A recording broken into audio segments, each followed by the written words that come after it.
back, Relay Nation. This is the first week of April. Let's make it a good one. We're your hosts, Michelle and Caleb. Now on the weekly announcements. If you plan on inviting an underclassman to an NHS prom, please make sure they fill out a guest form, and they also must be approved by their administrator before they can officially attend the event.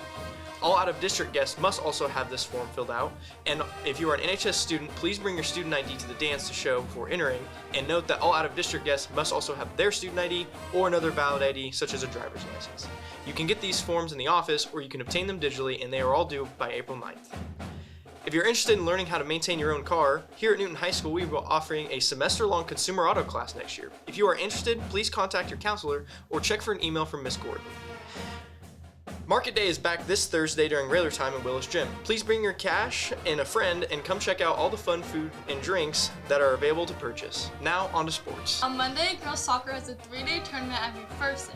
Baseball has a game at Wichita East. On Tuesday, tennis has a meet at Valley Center and softball has a game at Augusta. On Thursday, softball and baseball have a game at Centennial Park with games starting at 4. And track also has a meet at Arch City. Friday, swim team has a meet at Wichita Heights. Good luck to all athletes this week.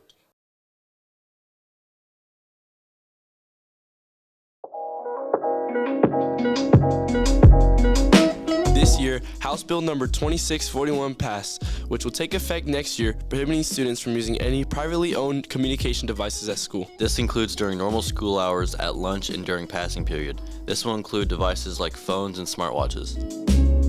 I feel like the state phone ban is kind of overkill. It's kind of a big jump. We don't really need it. I think the full state ban is a little overboard. Outside of class, students should still be able to be on their phones during lunch and during passing periods. I think kids are allowed to have their phones on them because if there's an emergency, you can have it, but other than that, it'll just keep people more normal. Yeah, I think kids should be able to have their phones on them, like in their pockets and stuff, even during class. I think it's too much of a restriction to make them put them in their backpack. My opinion on earbuds and other smart devices is just the same as phones. I mean, it can cause the same distractions. I think that if they're going to ban phones, they should probably keep those banned too, because they can cause just as much of a distraction. I think the restrictions right now are fine. Everything's going normal. We don't really need to cut them out. I think the restrictions right now are really good. They are loose enough that you can still have your phone on you in case of emergencies, but it doesn't become a distraction.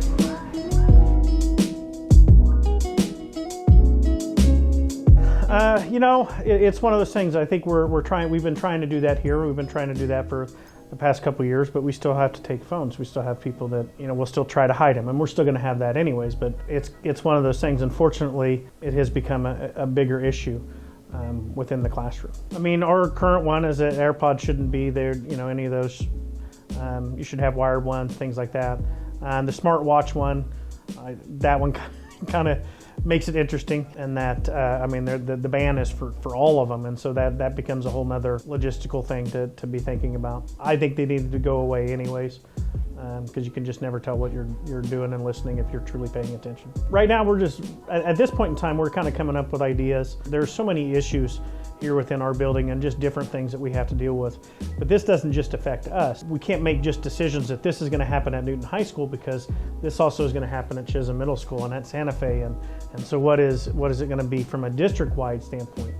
That's going to be kind of the big thing right now. But there are some different details in there that, some of our ideas like, oh, this would work, it may not work because of some of the expectations that it's not supposed to be on them, it's not supposed to be, and so there's some different things within that that we have to look at the legislation, but then we've got to figure out from a district-wide standpoint, but there needs to be some similar processes in place.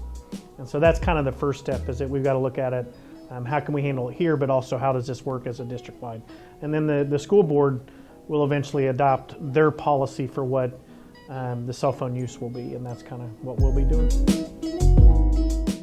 Now on to tea time.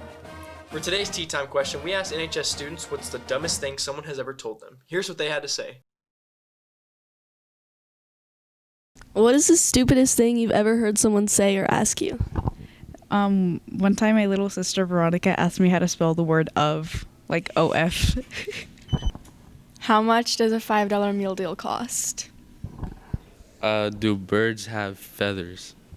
At my work, on the keypad it said remove card, and the customer asked me like, do I remove my card? And I'm like, well, yeah.